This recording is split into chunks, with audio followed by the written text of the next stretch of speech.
You asked for it, we got it. We're going over the assignments. Okay, so assignment number 1. I think I did this already though. Okay, I think I did this, so I'm just going to briefly go through. The first 3 I've gone over. Okay, so the first one of the assignments was on straight Objective-C programming. You can do this with GNU Step, you can do this with GNU, you can do this without using iOS or iPhone or anything, or even any GUI. This is all done on the command line, number 1. So number 1 was the conditional logic, writing statements for if, then, else, checking to see if an object was of an object type, methods and parameters in terms of writing an object. We went over that assignment during the last weekend that we were here. So I'm going to kind of brush over that one. But assignment number 2, I also went over. This one, again, you can use. You don't have to do anything on any GUI programming at all. This can also be done on GNU Step through the GCC compiler. This one was writing a date class and writing a payroll class and a day of year class. And it was basically object-oriented features. So writing a class, making an instance of the class, having setters and getters, creating a date, a class, an object that represents a date, with the days, months, and years. One for payroll, keeping track of employee payroll. The other one for day of a year that printed out the day of the year in 3 different formats. This one was fairly straightforward. I went over that one as well. Number 3 was the same concept again. This is all the stuff we covered in the last weekend. This one was the employee, the production worker. Oh, I forgot to turn this back on. The employee, the production worker, the shift supervisor, the team leader. Again, this one was all about inheritance.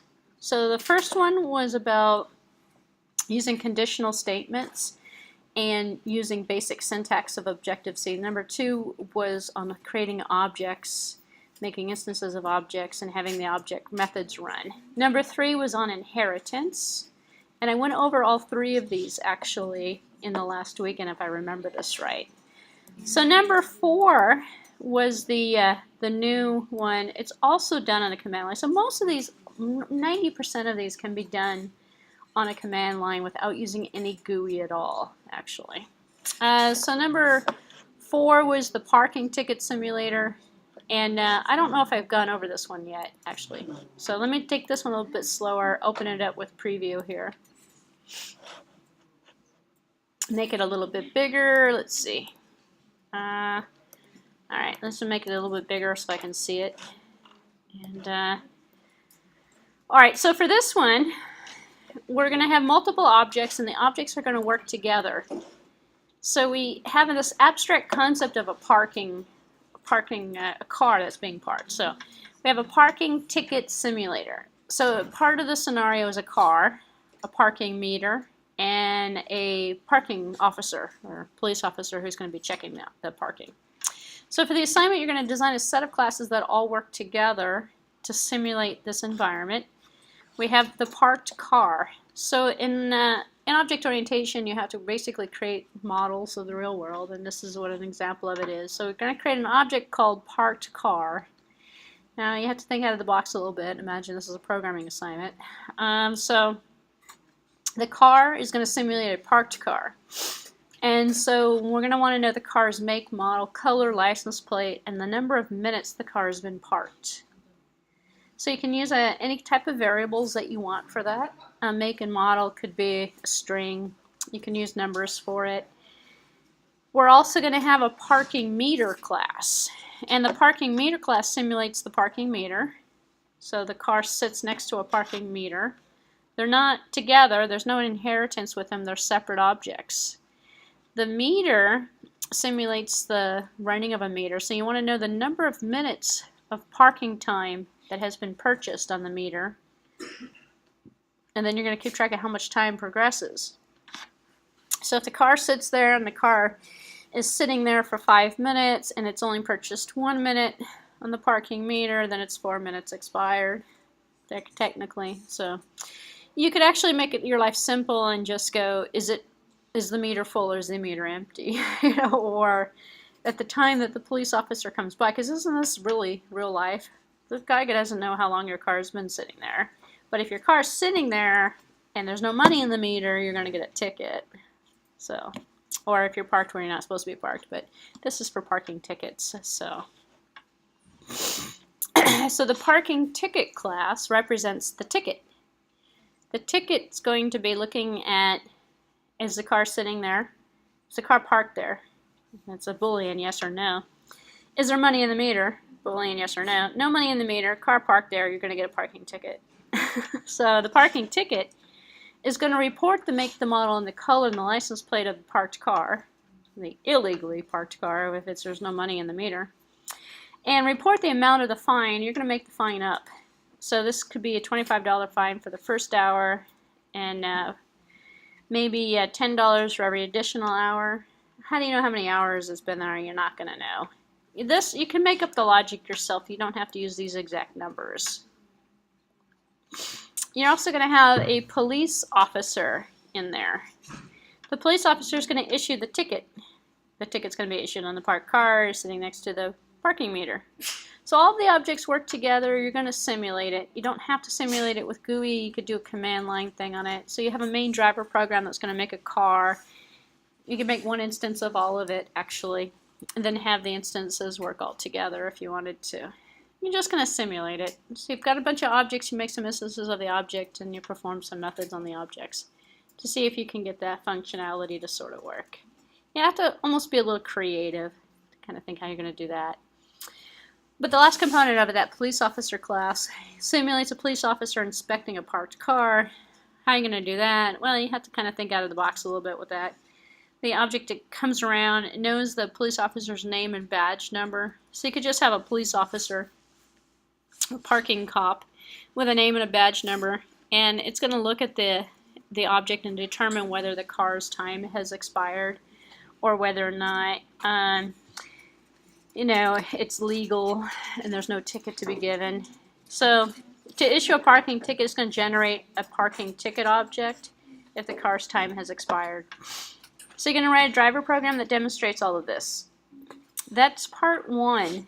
It sounds kind of complicated, but you can really simplify it a little bit just by creating the objects. The objects don't have that much data in them. They don't have that many methods in them either.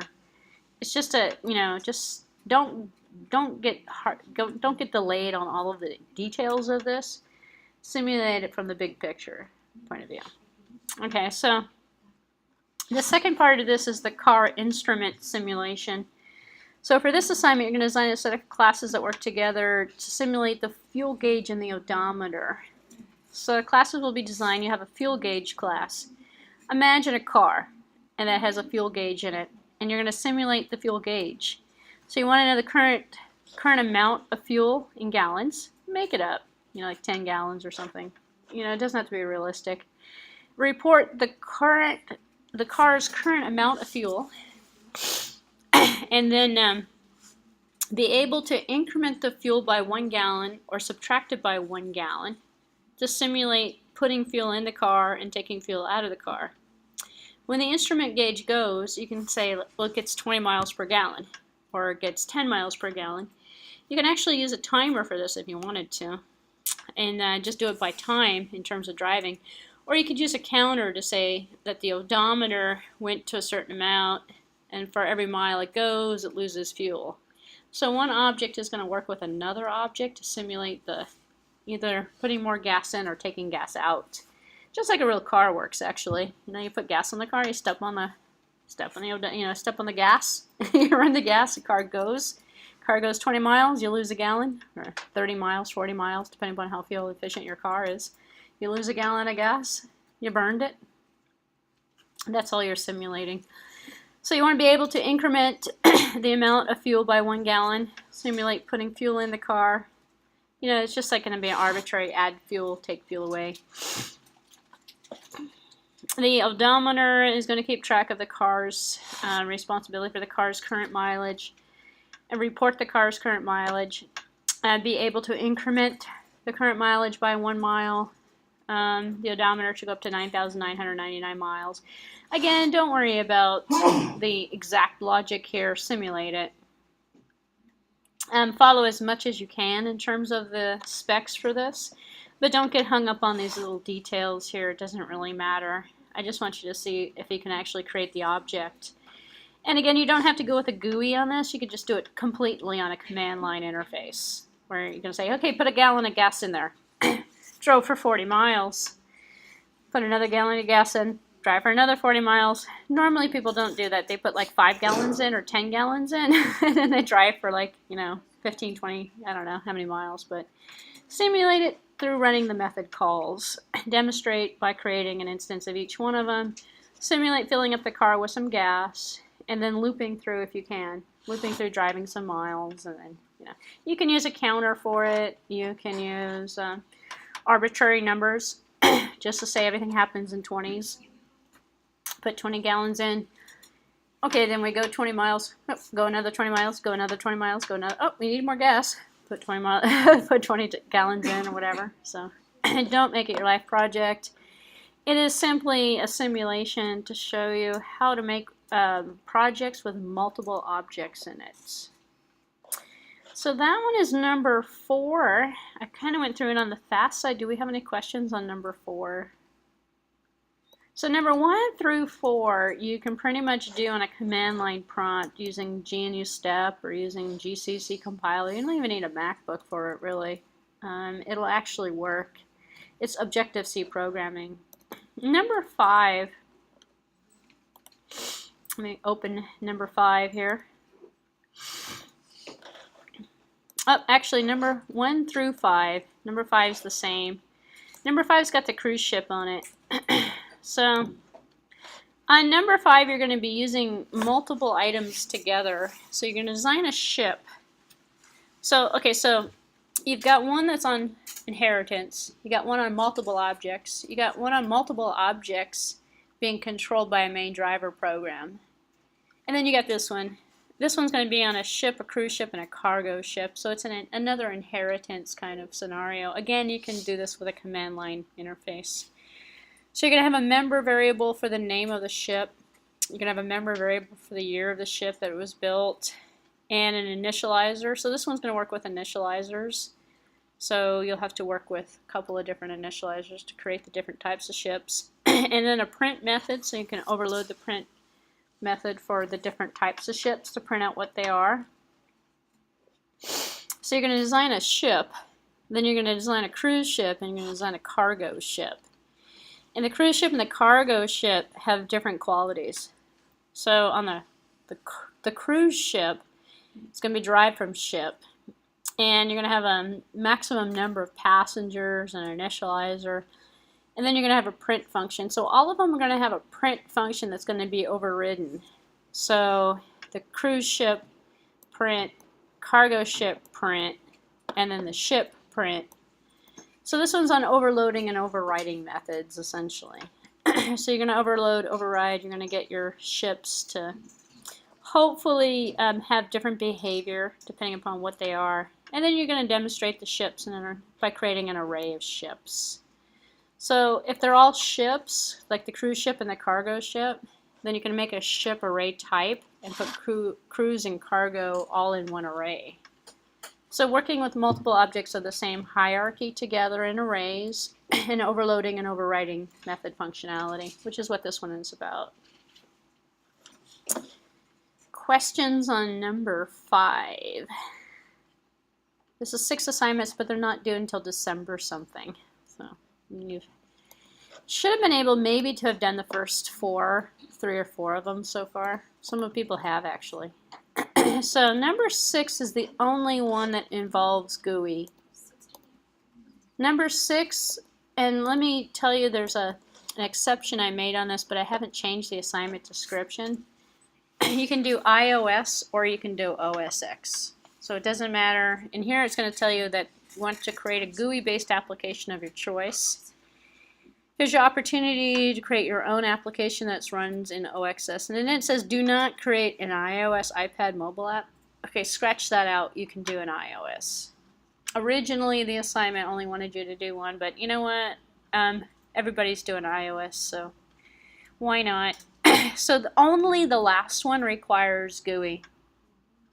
So if you've got your system set up, you got your Windows system set up and it's doing GNU stuff, then you can do it. Then you can get by with a command line prompt for everything. Only the last one's going to have you do a GUI, but I do want you to do at least one GUI application. So I haven't gotten to the GUI yet. Tomorrow I'm going to do some GUI with OS X actually. We'll do it in the morning tomorrow. A little notepad or something like that we'll do.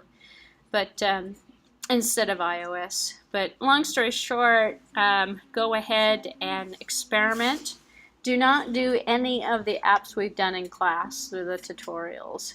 So all we've done in the tutorials is kind of gotten comfortable, hopefully, with iOS a little bit in creating, you know, a half a dozen or so different types of apps.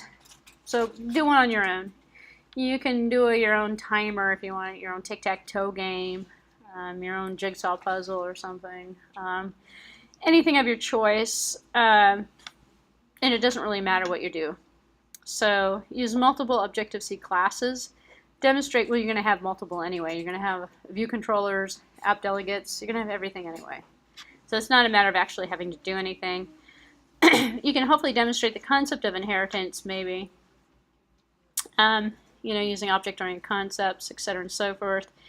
But what you're going to do is just a GUI program of your choice. So for those of you who don't have MacBooks, you can probably share with somebody and create just a GUI app of some sort to do, or you could probably borrow somebody's tools. Now I will tell you though, the assignments are a lot easier if you can do them in Xcode. So I mean I highly recommend having a MacBook and I highly recommend using Xcode for it. But you can get by if you've got yourself configured with GNU Step and you've got your GCC compiler working. You can do everything on a command line except for the last assignment. So, questions on the assignments?